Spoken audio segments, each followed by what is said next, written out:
Well, g'day everyone and welcome back to the channel. If you missed last week's episode, we stayed in the beautiful outback town of Quilpie where we set up camp on the banks of the Bulloo River. We prospected for a few opals and saw some beautiful sunsets. Come and join us this week as we continue our way around the natural sciences loop, and we're starting off in the town of Eromanga.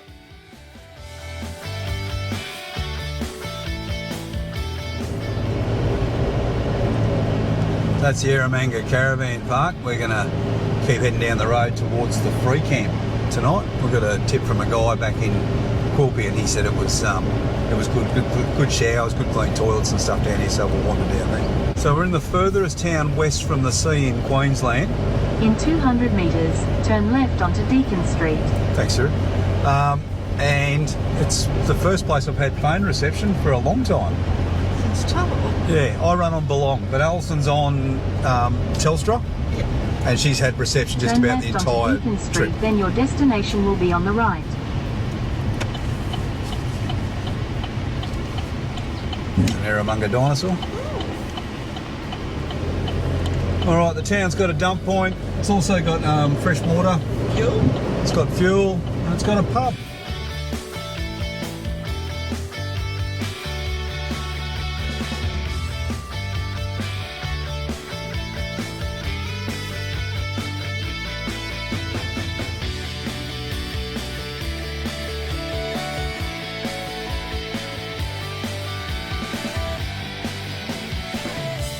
All right, well, we've come to the town of Eromanga, which is has the claim to fame to being the furthest town from the sea. So I wasn't real sure about that because I thought about Birdsville and I thought about Alice Springs and those sorts of places. But because the way Australia's continent's shaped, this actually is the furthest town from the sea. So that's something we didn't know before we arrived. The town is it's exactly what you expect for an outback country town. It's got a population of 46.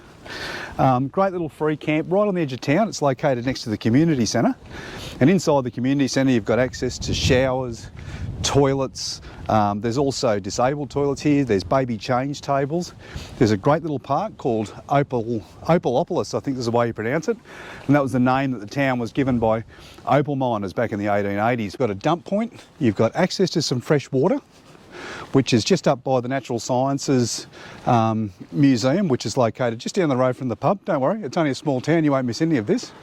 Ali and I went for a bit of a walk around the township yesterday, and that proved to be really interesting. There's a lot of things that have gone, obviously, because this town was originally founded back in, I think, about 1880 or somewhere around there, or 1872, I think it was something like that. But you get to see where all the old buildings were. We went up to the pub. We had a couple of beers up in town there, and that was really nice. It's literally a 5-minute walk from the free camp. They also offer meals, but not every day of the week. There's petrol available in town, or diesel available in town. There's an oil refinery here, because here in Eromanga they pump oil out of the ground, out of the Cooper Basin. I think they said on the sign, or when we read it, it was like 200,000 litres of crude oil pumped up here a day.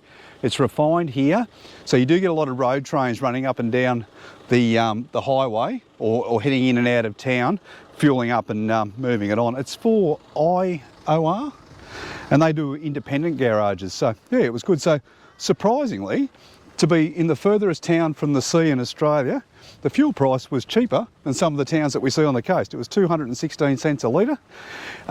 It's obviously not manned. You need to use your card there, so you just sort of stick in the amount that you want to buy, and if you cut short, let's say for example you put in $100 but you only reach 90, then they just only take the $90 off you. They're just sort of pre-approving what you've got in your account. If you go over, say you've estimated $100 and you put your fuel in and you go over, the pump's just going to click out at 100 and it's going to have to start again if you need more fuel.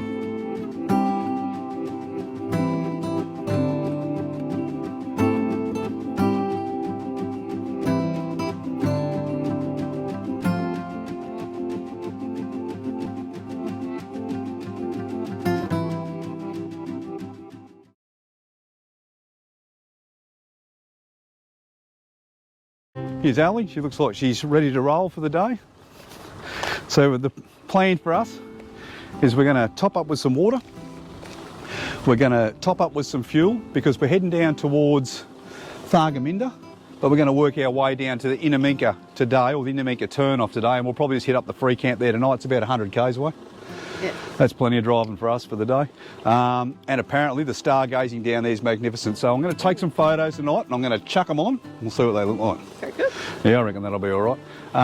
Yeah, so we'll do that. There's one other thing, and we're not going to do it today.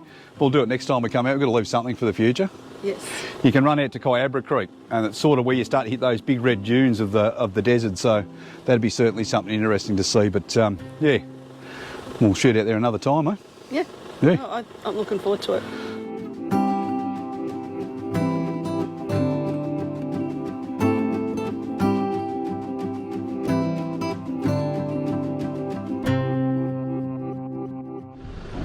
Well, what do you think, Eromanga? I really enjoyed it. It's a good little 24-hour stop, isn't it? It's a great 24-hour stop. I tell you, she hasn't stopped smiling since she came out of the shower after washing her hair this morning. Oh. I don't think that's true. I tell you what, no, I think it is. No. It's the biggest morale boost you can have all week, I reckon. I give up washing my hair a long time ago. Just sort of rub the top of my bald head these days. Yeah, great facilities here. Great little overnighter as you come through town. Yeah, on your way further around the natural science loop. It is. I think the best thing was old Ron, one of the local residents. He's a real character and he's a very engaging personality. Oh, he is. And we're just up the petrol station getting some fuel, and he's up there and explained us how to use the pumps, and if we had trouble, where to go and how to get that fixed. And yeah, he's just a local identity who's really engaged in his community. It was really nice, wasn't it? I really enjoyed it. Yeah, he was one of the best things about the area. Yes, he was. The people. Certainly the people. And that's been the like since we've come out, everywhere we've come west. Oh, your water's overflowing. Okay. All right.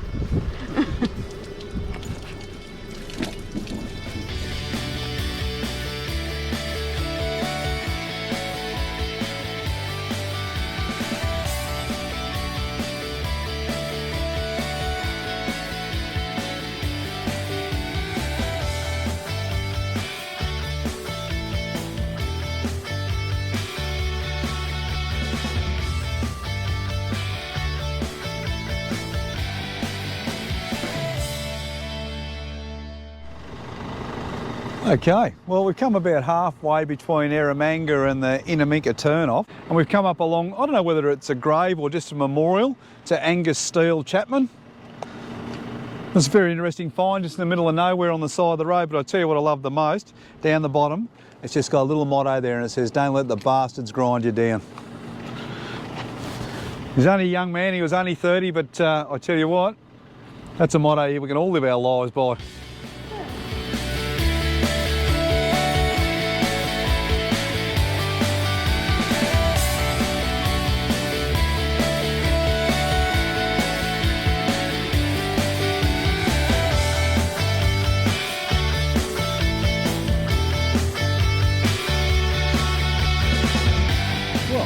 We got to our overnight spot. It's at the Inaminka turnoff.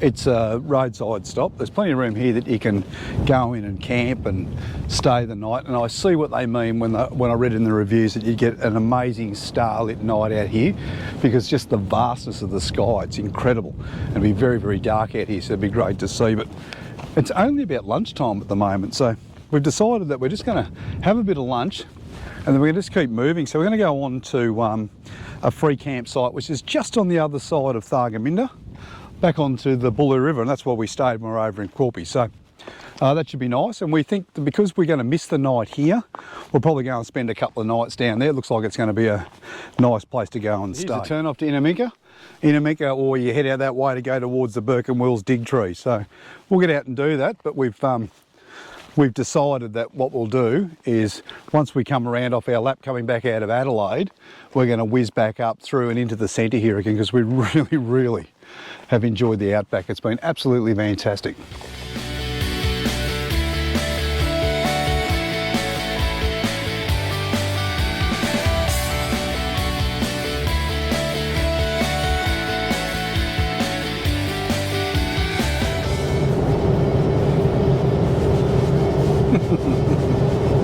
This is the bounciest sealed road we've ever driven on. It's calm compared to what It was, yes.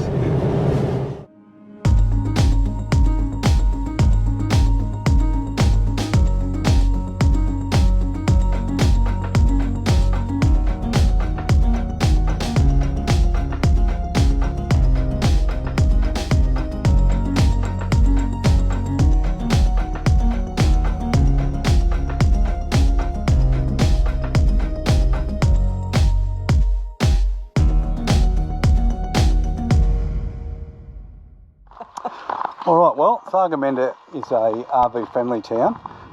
There's a couple of options to stay if you're coming down in your van or your camper trailer. You can either stay at the free camp, which is on the Bulloo River, and that's where we've stayed, or there's also the Explorers Caravan Park here in town. You can go and stay there. I'm not quite sure of the rates, but I think, you know, like for most around this area here, they seem to sit somewhere in that $30 to $40 per night. The river's quite good. We'll give you a bit of a look around out there and show you the free camp. Ellie loves to read all of the signs.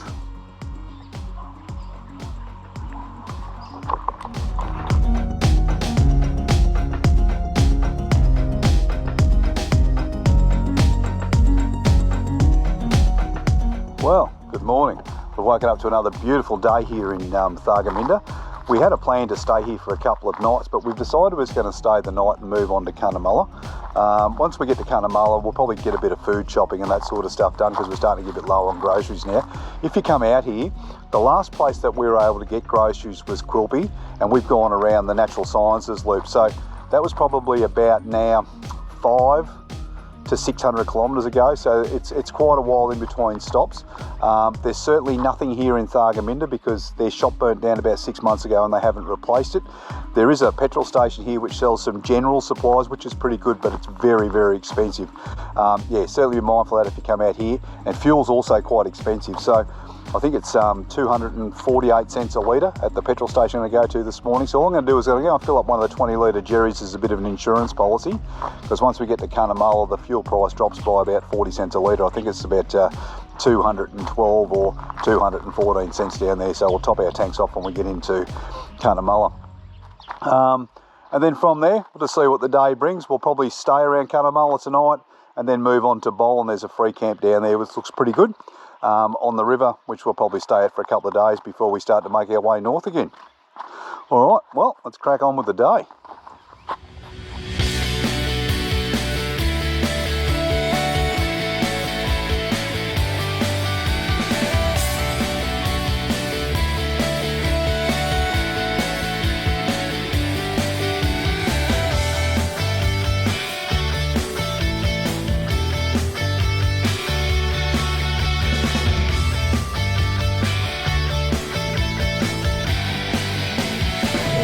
Making our way out of the free camp here in Thargomindah. Just something to note, I suppose, if you come and stay down here, you need to be self-sufficient. There's no toilets, there's no water down here. You need to contain, obviously you need a chemical or a composting toilet. In 600 metres, turn left onto CUNNAMULLA Road. Bloody Siri, she's very interruptive. One thing they do supply though is some garbage bins. And they're all lit by a street light at night. So if the light bothers you at night when you're sleeping, or you don't want any light around your van, then just park away from where the bins are. We were probably about 150 metres away, and it didn't cause too much of an issue. But yeah, it's good for an overnighter. I'd strongly suggest that if it's been raining or it starts flogging down rain, don't hang around down here. The ground here is very, very boggy. When it's wet, you can see where people have been bogged all over the place, and there is a sign on the entrance gate that says give it a miss if it's wet, or the council actually come down here and actually close it. So yeah, I think it might be a little bit of a challenge if it started to rain, but other than that, not a bad place. Gives you a chance to get out and explore Thargomindah and the surrounding area.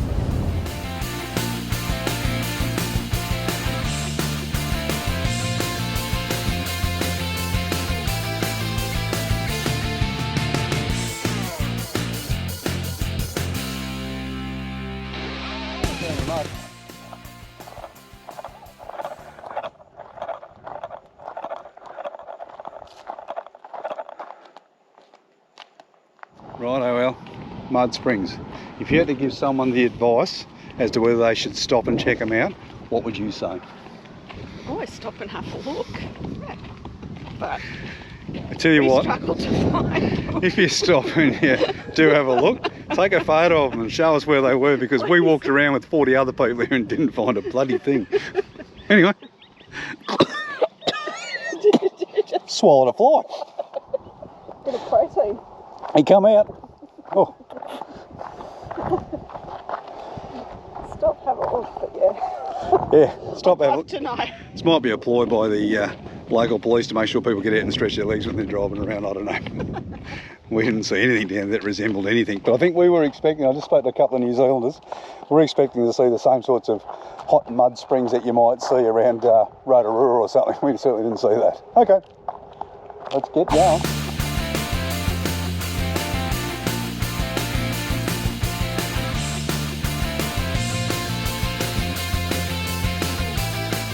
Okay, so we've come down by the information centre here in Cunnamulla, and it's also right next to where you'll find the CUNNAMULLA FELLA.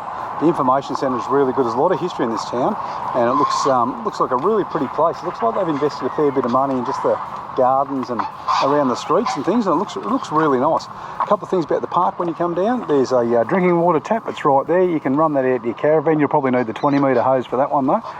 There's plenty of picnic tables, barbecues, rubbish points, toilets. There's a play area for the kids. Yeah, and just some great information about the town. So if you're going to come down and you're going to spend, you know, the day or an afternoon or a couple of days in Cunnamulla, this might be the first port of call just to get your bearings and get your mobile.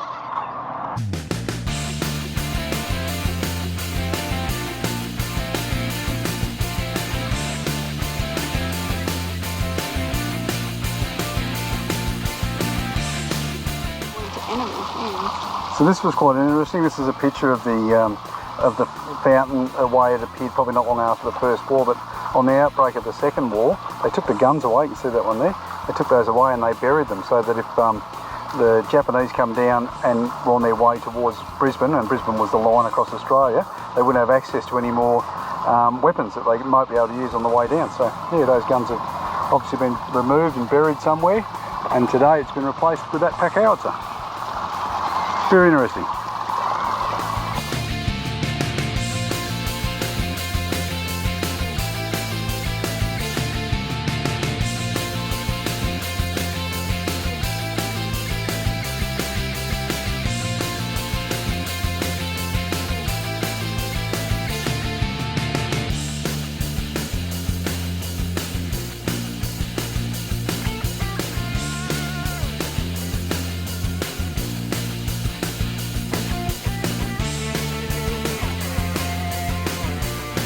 That's it.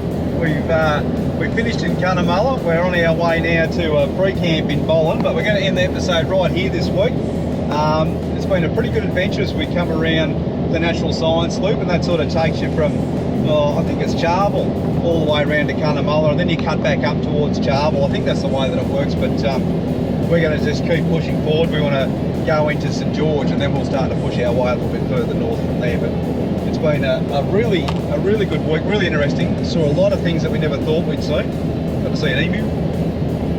We never got to see any mud springs. That was a little disappointing. But I did get to swallow a fly. So all of those things are, I suppose, part of the adventure. So look, I tell you what, if you like the episode this week, and you think you can put up with us next week, why don't you hit the subscribe button, hit the like button, or whatever it is that you've got to do at YouTube so that we come up in your feed next week. And we hope you have a really good week, and we can't wait to join you again. See you next week. See you next week. Bye bye.